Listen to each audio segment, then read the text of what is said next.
কাল থেকে হয়তো আপনারা ডজন খানেক আর্টিকেল দেখতে পেয়েছেন যে বাংলাদেশ আমেরিকার সঙ্গে একটি সিক্রেট ডিল করার চেষ্টা করছে শুধুমাত্র ভারতকে কাউন্টার করার জন্য। যদি দেখতে না পান তাহলে এই ভিডিওতে আমি আলোচনা করব কেন হঠাৎ করে বাংলাদেশ আমেরিকার সঙ্গে এই ধরনের সিক্রেট ডিল করার চেষ্টা করছে এবং কেনই বা তারা ভারতকে কাউন্টার করার চেষ্টা করছে। শেষ এক সপ্তাহে আন্তর্জাতিক স্তরে সব থেকে বেশি আলোচনা হয়েছে ভারতের দুটো মাস্টার স্ট্রোককে নিয়ে। প্রথমটি হলো 20 বছর নেগোসিয়েশনের পর ইউরোপীয় ইউনিয়নের সঙ্গে ভারতের ট্রেড এগ্রিমেন্ট, যাকে বলা হচ্ছে মাদার অফ অল ডিল। দ্বিতীয়টি হলো আমেরিকার সঙ্গে ট্রেড এগ্রিমেন্ট, যা কার্যত অসম্ভব জায়গা থেকে ভারত কিন্তু করে ফেলেছে এবং এই ডিলটিকে আবার বলা হচ্ছে ফাদার অফ অল ডিল। এবার এই দুই ডিলের পর সকলের আগে যে দেশটি বিপজ্জনক জায়গায় চলে গেল তা হলো বাংলাদেশ। কেন বাংলাদেশ বিপজ্জনক জায়গায় গেল? দেখুন, ভারত আন্তর্জাতিক স্তরে একাধিক জিনিস এক্সপোর্ট করতে পারে, কিন্তু বাংলাদেশ কিন্তু এক্সপোর্ট করতে সে অর্থে পারে না, কারণ বাংলাদেশের টেক্সটাইল ছাড়া আর কোনো কিছুই কিন্তু গড়ে ওঠেনি।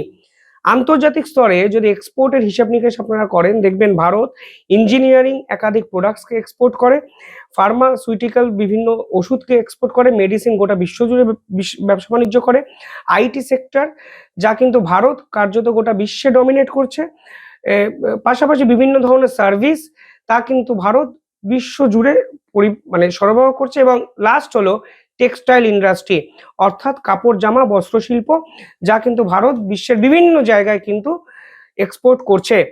আর বাংলাদেশের যদি এই হিসাবটি করেন তাহলে দেখা যাবে বাংলাদেশের টেক্সটাইল ছাড়া এক্সপোর্ট করার মতো কিন্তু কিছুই নেই। আগের বছরে ছোট্ট একটি ডাটা আপনাদের সামনে দিচ্ছি, তাহলেই আপনারা পুরো বিষয়টি কিন্তু বুঝতে পারবেন। গ্লোবাল ট্রেড, সেই পুরো তথ্য যদি দেখেন গ্লোবাল ট্রেডের বাজারে, যে ভারত আগের বছর 950 বিলিয়ন ডলারের সামগ্রী এক্সপোর্ট করেছেন, যা কিন্তু ইতিহাসে সর্বোচ্চ। সেখানে বাংলাদেশ মোটে আটকে আছে 65 থেকে 70 বিলিয়ন ডলারে। অর্থাৎ বাংলাদেশের কাছে এক্সপোর্ট করার মতো কিছুই নেই, কারণ দেশটি আইটি ইন্ডাস্ট্রি ডেভেলপমেন্ট কিংবা এমন কিছু করতে পারেনি যা তাদের ফরেন ডেভেলপমেন্ট বা ফরেন ইনভেস্টমেন্ট সেই দেশে নিয়ে আসতে পারে। এবার বাংলাদেশের জিডিপি কিন্তু কার্যত কন্ট্রোল করে এই টেক্সটাইল ইন্ডাস্ট্রি। এবার ভারত ইউরোপীয় ইউনিয়নের মার্কেট বলুন কিংবা আমেরিকাতে বলুন, এই টেক্সটাইল ইন্ডাস্ট্রি নিয়েই কোনো সুযোগ সুবিধা কিন্তু পেত না, বা যে সুযোগ সুবিধা পেত তা কিন্তু বাংলাদেশকে এই মার্কেটের কিং বানিয়ে তুলেছিল। ইউরোপীয় ইউনিয়ন বাংলাদেশের টেক্সটাইল ইন্ডাস্ট্রির উপর কোনো শুল্ক চাপাতো না, কারণ ইউরোপীয় ইউনিয়নের নির্দিষ্ট আইন অনুযায়ী বাংলাদেশকে তারা পিছিয়ে পড়া দেশ হিসাবে গণ্য করত। ফলে পিছিয়ে পড়া দেশ যখন ওই দেশে গিয়ে ব্যবসা বাণিজ্য করত, ফলে সেই দেশের প্রোডাক্টের উপর কোনো শুল্ক ইউরোপীয় ইউনিয়নের উপর 27টি দেশ চাপাতো না। এইবার কেসটা হয়েছে যে ভারত ইউরোপীয় ইউনিয়নের সঙ্গে ফ্রি ট্রেড এগ্রিমেন্ট করে ফেলেছে। ফলে ভারতের টেক্সটাইল যখন ইউরোপের মার্কেটে যাবে তখন কিন্তু তার উপরে কোনো শুল্ক চাপানো হবে না। আর এখানেই কিন্তু সব থেকে বড় ধাক্কাটি খেয়ে গেছে বাংলাদেশ, এবং বাংলাদেশের বর্তমান যা বস্ত্র শিল্পের অবস্থা, একের পর এক বস্ত্র কারখানা বন্ধ হয়ে যাচ্ছে। যে তুলো হয়, কটন হয়, তার যোগান বন্ধ, আইন শৃঙ্খলার অবনতি হয়ে গেছে। ফলে তারা অটোমেটিকলি ভারতের সঙ্গে ম্যানুফ্যাকচারিং যে কস্ট, সেই কস্টের লড়াইয়ে কিন্তু লড়ে উঠতে পারছে না। ফলে তারা ইউরোপের মার্কেটে একটি প্রোডাক্টকে যে দামে বিক্রি করবে, ভারত শুল্কহীনভাবে তার থেকে অনেক কম দামে বিক্রি করতে পারবে।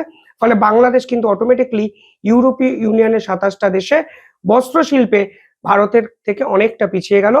তা হলো প্রথম কারণ। এবার আমেরিকার সাপেক্ষে যদি ভাবেন তাহলে দেখবেন গল্পটা প্রায় এক।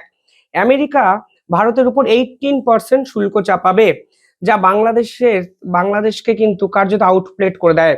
এই মুহূর্তে ভারত বস্ত্র শিল্পে বাংলাদেশের থেকে প্রায় 10,000 কোটির বেশি অর্ডার কিন্তু পেয়েছে, এবং বাংলাদেশ যে অর্ডারগুলো সাপ্লাই করতে পারতো নিউ ইয়ার এবং ক্রিসমাস ইভে, তার অনেক বেশি অর্ডার কিন্তু ভারত এই মুহূর্তে পেয়ে গেছে। ফলে বাংলাদেশের বস্ত্রশিল্প কার্যত তলানিতে গিয়ে পৌঁছেছে, যা এবং ভারতের কিন্তু পৌষ মাস অর্থাৎ ঠিক বিপরীত চিত্র।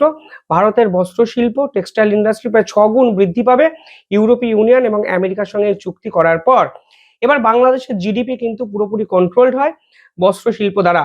আর ডোনাল্ড ট্রাম্প এই পার্টিকুলার ইস্যুটাকে কিন্তু ক্র্যাশ করার চেষ্টা করছেন, এবং বাংলাদেশও ছলে বলে কৌশলে আমেরিকার সঙ্গে একটি সিক্রেট ডিল করার চেষ্টা করছে ভারতকে কাউন্টার করার জন্য।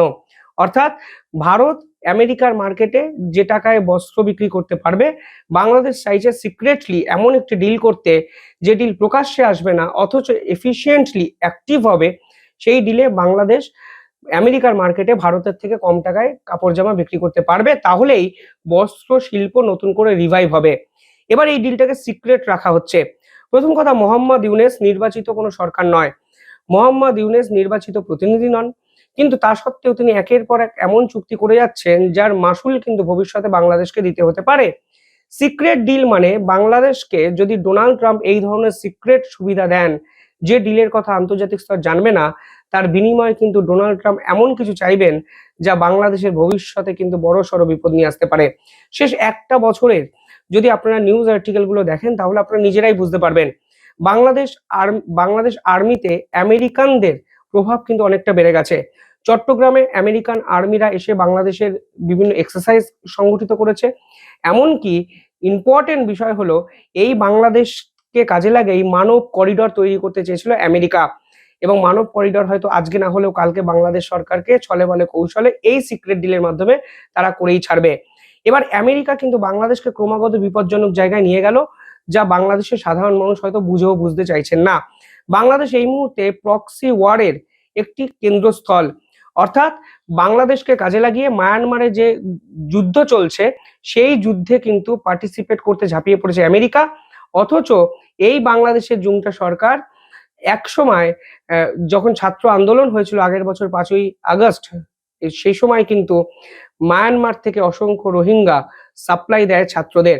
ফলে আলটিমেটলি বাংলাদেশ এমন একটা জায়গায় ফেসে আছে যে মায়ানমারের যে যুদ্ধ চলছে সেই যুদ্ধে প্রধান প্রক্সি ওয়ারের কেন্দ্রস্থল হয়ে উঠেছে এই ইউনেসের এই সরকার, যে সরকার আমেরিকাকে মানব করিডর দিচ্ছে, যে মানব করিডর কাজে লাগিয়ে দিনের পর দিন অস্ত্র মায়ানমারের বিদ্রোহী গ্রুপ আরাকান আর্মিদের হাতে পৌঁছে যাচ্ছে। অন্যদিকে বাংলাদেশের রোহিঙ্গাদের প্রতিশ্রুতি দেওয়া হয়েছিল, মানে বাংলাদেশ রোহিঙ্গাদের প্রতিশ্রুতি দিয়েছিল যদি ছাত্র আন্দোলনের ফলে সরকার বদলায় তাহলে রোহিঙ্গাদের সাপোর্ট করবে বাংলাদেশের নতুন সরকার। ফলে সেই সময় শেখ হাসিনা বিরোধী আন্দোলনে অনেক রোহিঙ্গা কিন্তু ছাত্রদের ভিড়ে মিশে গিয়ে জনসংখ্যা বাড়াতে সাহায্য করেছিল। এখন সেই রোহিঙ্গারা আবার দেখছে যে রোহিঙ্গাদের বিপরীতে যারা আছে সেই আরাকানদের সমর্থন করছে বাংলাদেশ, আমেরিকা তাদের সাথে অস্ত্র দিচ্ছে বাংলাদেশের মাটিকে ব্যবহার করে। অর্থাৎ রোহিঙ্গারা কিন্তু বাংলাদেশের বিপক্ষে অবস্থান নিতে শুরু করেছে। কিন্তু আপনারা শুনলে আরো অবাক হবেন, যখন মোহাম্মদ ইউনূস সরকার গঠিত হয় তখন কিন্তু পাকিস্তান থেকে ঢাকায় যে অস্ত্র আসতো সেই অস্ত্র কিন্তু রোহিঙ্গা সেন্টারে পৌঁছে দেওয়া হতো শুধুমাত্র আরাকানদের ধ্বংস করার জন্য, শেষ করার জন্য। এবং রোহিঙ্গাদের নিয়ে একটি গ্রুপ কিন্তু তৈরি করা হয়েছিল যার প্রচ্ছন্ন মদতদাতা ছিলেন বাংলাদেশের সেনাপ্রধান, এবং রোহিঙ্গা গ্রুপকে কাজে লাগিয়ে বাংলাদেশ সরকার ভবিষ্যতে আরাকান আর্মিকে শেষ করতে চেয়েছিল, যে আরাকান আর্মি বাংলাদেশের কক্সবাজার এরিয়া এবং সীমান্ত কার্যত দখল করে নিয়েছে এবং রাখাইন স্টেট কার্যত আরাকান আর্মিদের দখলে। অর্থাৎ রোহিঙ্গাদের ক্রমাগত মিথ্যা প্রতিশ্রুতি দেওয়া হয়েছিল মোহাম্মদ ইউনূসের ছাত্রদের পক্ষ থেকে। বলা হয়েছিল তারা ক্ষমতায় এলে রোহিঙ্গাদের তারা সম্মানিত করবে, আরাকানদের শেষ করবে। অন্যদিকে আমেরিকার সঙ্গে সম্পর্ক রাখতে গিয়ে এই মোহাম্মদ ইউনূস সরকারই আবার আরাকানদের সাহায্য করে যাচ্ছে অস্ত্র দিনের পর দিন পৌঁছে দিয়ে। এবং জুংটা সরকারের বিপক্ষে যে আরাকানরা লড়াই করছে সেই জুংটা সরকার কিন্তু চীনের মদতপুষ্ট সরকার, চীন দিনের পর দিন সেই সরকারকে অস্ত্র দিচ্ছে।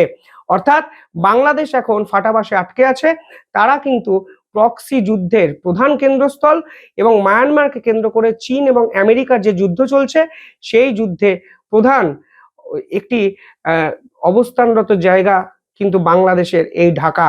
এবার সিক্রেট ডিলে এই আরাকান, এই অস্ত্র আদান প্রদান, এই মায়ানমার সংক্রান্ত একাধিক বিষয় থাকতে পারে বলে বিশেষজ্ঞরা মনে করছেন, এবং শুধুমাত্র ভারতকে জব্দ করতে গিয়ে তারা বাংলাদেশকে এক ভবিষ্যতে বড়সড় বিপদের মুখে দাঁড় করালেন। এবং মোহাম্মদ ইউনূস হয়তো ফেব্রুয়ারির পর চলে যাবেন, কিন্তু যে সরকারই গঠন হোক সেই সরকারকে কিন্তু এই রেশ চিরকাল বয়ে বেড়াতে হবে। যাই হোক, সব মিলিয়ে ভারত এই পুরো বিষয়টা অত্যন্ত গুরুত্ব সহকারে বিবেচনা করবে, কারণ প্রতিবেশী দেশ যখন সিক্রেট ডিল করে তখন ভারতকে কিন্তু অনেক ইকুয়েশন নিজেদের মতো করে সাজিয়ে রাখতে হয়। পরিস্থিতি প্রতিনিয়ত বদলাচ্ছে দক্ষিণ এশিয়ায়, আপডেট আসবে অনেক, আপডেটেড ভিডিও আমি নিয়ে আসবো এই চ্যানেলে, দ্য ইন্ডিপেন্ডেন্ট নেটওয়ার্কে। চ্যানেলটি ভালো লাগলে একটু সাবস্ক্রাইব করে পাশে থাকা বেল আইকনে ক্লিক করে আমাদের পাশে থাকবেন। ধন্যবাদ।